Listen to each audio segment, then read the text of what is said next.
Hi there, thanks very much for watching. My name is Junqi. I'm a scientist at Plant and Food Research in New Zealand. Today, I would like to introduce our work on grapevine modeling, especially on quantifying the effects of carbon status on berry growth using a mechanistic carbon transport model. First, I will introduce our work from 4 parts. First, I will give an introduction about fruit quality and fruit growth. Secondly, I will introduce our work on previous work on grapevine modeling. Then I will talk about our recent work on adding a coupled xylem and phloem transport model. Finally, I will talk about some scenario simulations that we make with the model. Fruit quality and availability. Fruit quality is very important to the orchard growers as it determines the price of the fruit. Up to 30% of the fruit produced from New Zealand orchard are unsellable or unexportable because of mainly because of the variability in fruit quality. So this is big loss to the growers. So it's very important to reduce the fruit variability on orchards. So how does the fruit actually grow and what determines the quality? So it depends on many factors. Let's take about use grapevine as the example. So first, fruit quality depends on the quality of the fruit set, and then it depends on how the development of the seeds and the production of hormones. But most commonly, the fruit growth, like all other organs, it relies on the carbon and water flux of the parent plant. So water and nutrient is mainly supplied by the xylem vessel. Xylem vessel are mainly consisted by elongated dead cells. They flow in one way, one direction at one time. The main force for the xylem flow is believed to be accepted generally as the transpiration pool generated by the leaf transpiration. The phloem vessels are consisted by the living cells, so they can flow in bidirectional based on the local sugar concentration. The force for the phloem flow is believed to be generated by the osmotic gradient force, which is formed by Ernst Mach in 1930s. Yeah, they can also be a lateral flow between xylem and phloem. Yeah, depends on the water potential of those two. This is also formed as included as part of the mulching theory.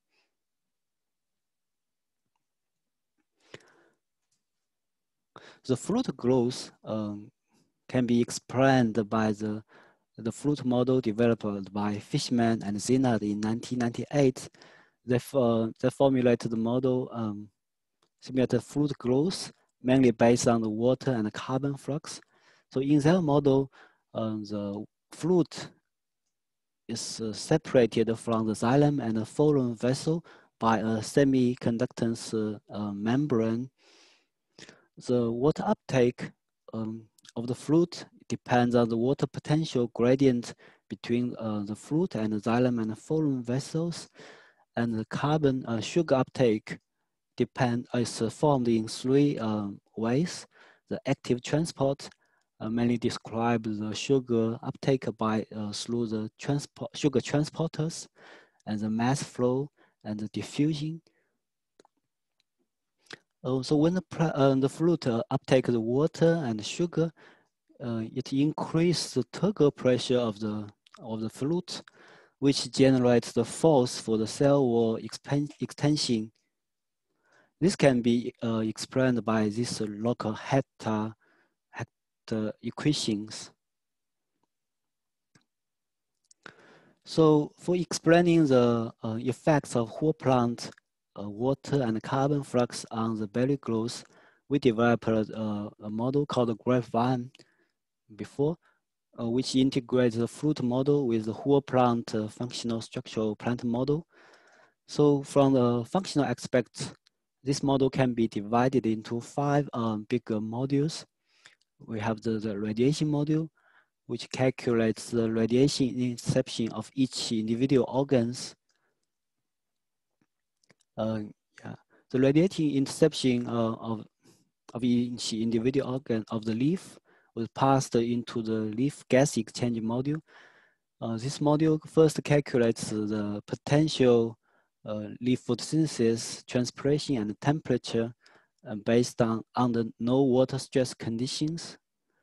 Then the potential leaf transpiration and stomata conductance under these uncertain weather conditions was passed to the water flux module.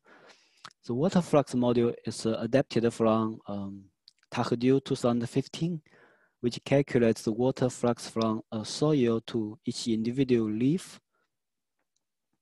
It has a detailed description of the root and leaf hydraulic conductance, which including how it changes with diagonally and changes with ABA concentration. We ignore the hydraulic conductance of the shoot because generally the shoot conductance is much larger than the root conductance and leaf conductance.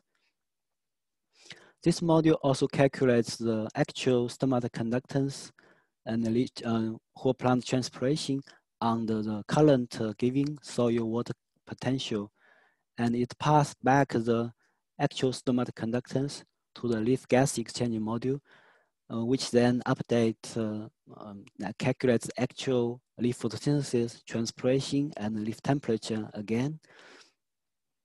Afterwards, the carbon assimilation was passed into the carbon flux module, which calculates the carbon allocation between different components in a phloem sugar concentration dependent way. It then solves one uniform phloem sugar concentration for one plant for each hour. Finally, the xylem water potential and phloem sugar concentration was passed to the berry growth module, which calculates the water and sugar uptake for each hour. The full code of this model is available on the GroIMP website, which can be accessed through the following address. The model has been calibrated well based on 2 detailed datasets that we have, mainly on fluting cutting Cabernet Sauvignon and 1 can prune the Sangiovese. We first calibrated the leaf photosynthesis and whole plant photosynthesis based on our measurements. The figures here shows how the whole plant photosynthesis was measured, and we also have 2 different leaf number per treatment. A leaf number treatment here. One is 3 leaves per shoot, and another one is 12 leaves per shoot. So we use the 12 leaves per shoot as the treatment as calibration, and 3 leaves per shoot for as a validation. Here, the x-axis is the days after flowering, and the y-axis is the mean of canopy photosynthesis rate per unit of leaf area. We can see that the model will capture the diagonal fluctuation of the leaf photosynthesis rate. And we can see that on the 3 leaf per shoot condition, there's a slight increase for the mean leaf canopy photosynthesis rate. This is mainly due to the increase in the mean radiation intensity at each individual leaf level. A similar increase can also be found in the in the transpiration rate. We also calibrate the model on the whole plant transpiration and leaf water potential in a drying cycle experiment, mainly for the potted Cabernet Sauvignon. So in this experiment, we first irrigate the pot fully to fill the capacity level. Then we stop irrigation for a week, and we see how the plant transpiration and the leaf water potential changes during that drying cycle. We can see the model actually can capture the gradual decrease in whole plant transpiration, and it can also produce realistically the decrease in leaf water potential. And in this experiment, we also measured the xylem sap ABA concentration, where we used to simulate the leaf stomata conductance as well. So after calibrating the whole plant photosynthesis and transpiration, we use the model to simulate the berry growth on the different leaf number per shoot treatment. We can see that the model will capture the dynamics of the berry dry weight, fresh weight, and sugar concentration on the different starting initial conditions. Unfortunately, this model cannot simulate the variability in fruit growth when at different positions within the vine. So, because it uses a uniform xylem water potential and phloem sugar concentration for one plant, such for simulating the fruit availability, we decide to include a more detailed representation for the water and carbon transport. So we first improved our representation for the hydraulic conductance of the vine based on the setup in the hydro chute. And the parameters. So basically, the hydraulic conductance of the chute is increased with the diameter of the chute and decrease the length of the chute. Then we include a mechanistic model of carbon transport developed by Alla, Seleznyova, and Hanna. So in this model, they represent the whole carbon transport pathway as a segment of measurements. So here, the internode can be represented as a conduit of the pathway, and the lateral organs can be represented by source or sink. And at each time step, normally each organ has both carbon loading and unloading processes.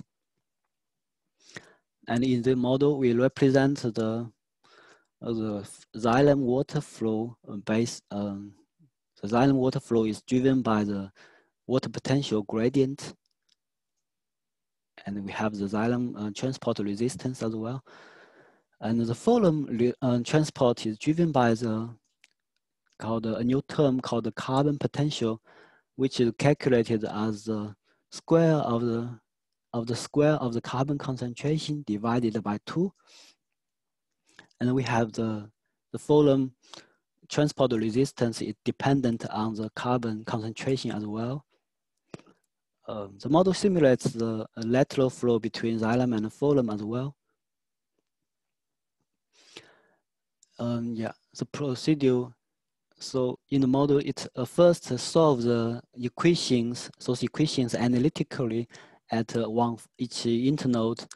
Then it has using an iterative procedure to upscale the solutions to whole plant scale, and use several iterations to reduce the error.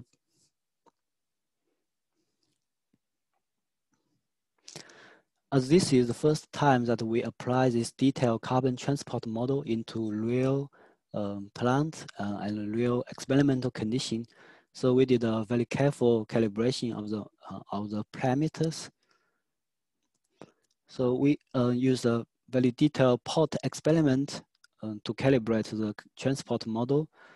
This pot experiment has three different leaf treatment: 0 leaf per vine, and 20 leaves per vine, and 100 leaves per vine, and it has measures the root biomass, root non-structural starch and sugar concentration, and berry biomass, trunk biomass, and shoot biomass destructively every 9 days.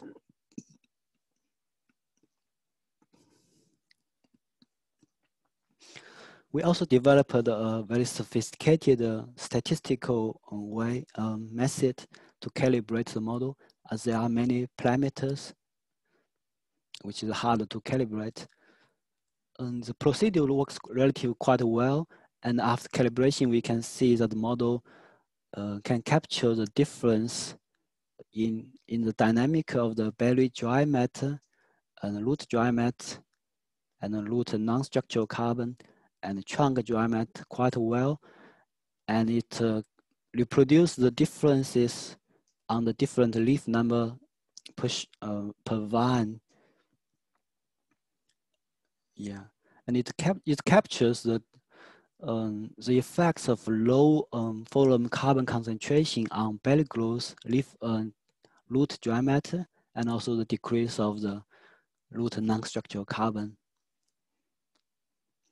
So after we calibrate the model, we use the model to conduct a scenario simulation to test the ability of the model in capture the phloem carbon concentration gradient along the can. So in this scenario setup, we put 5 bunches around a can, but we only put one shoot at the end of the can to produce the photosynthesis during the daytime. However, we should remember that there's a lot of carbon and root, carbon reserve in the root and trunk, and also in the different internode, which can provide the carbons to the berry growth as well. So now you have 3 seconds to guess which bunch has the lowest carbon accumulation after 38 days. Because there's a tiny, some balance between the carbon photosynthesis production by the leaf and the carbon reserves by the trunk and the root. So the right answer is bunch 4. Let's see why. So first, let's have a look at what the diurnal phloem carbon concentration. So the general trend of the phloem carbon concentration is that it increases during the day and decreases during the night. Then you can increase again. And we can see that the bunch position close to the leaf has the highest phloem carbon concentration during the daytime. And there's a gradient between bunch 1 to bunch 5.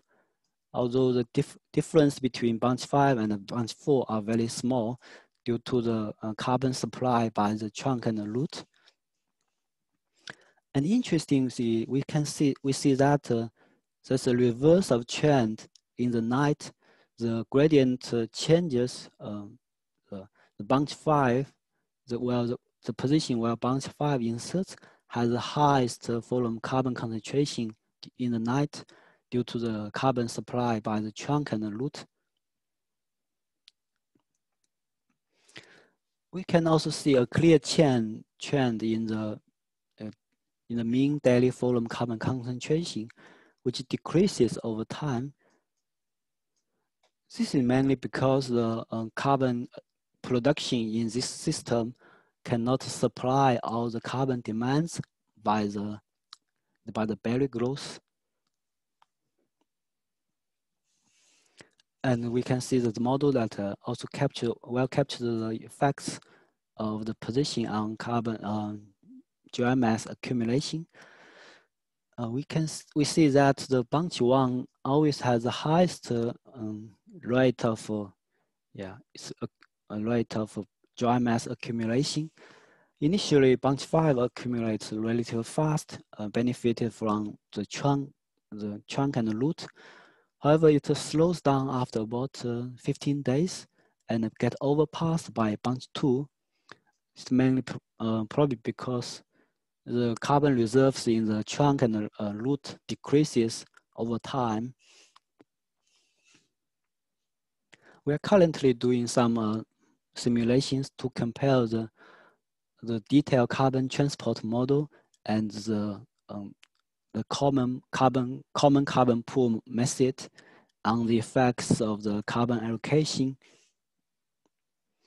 And we are also conducting some simulation to test the effects of different training systems on the canopy photosynthesis and carbon potential crop load and on the dynamics of carbon reserves. Yeah. Finally, I would like, I hope you found this useful in testing different hypotheses and refining experimental setup. And with this, I would like to thank many of my colleagues for their great help and guide during the development of this model. And I would like to thank the GroIMP development team and Michael Hank for all the help and develop such a nice platform.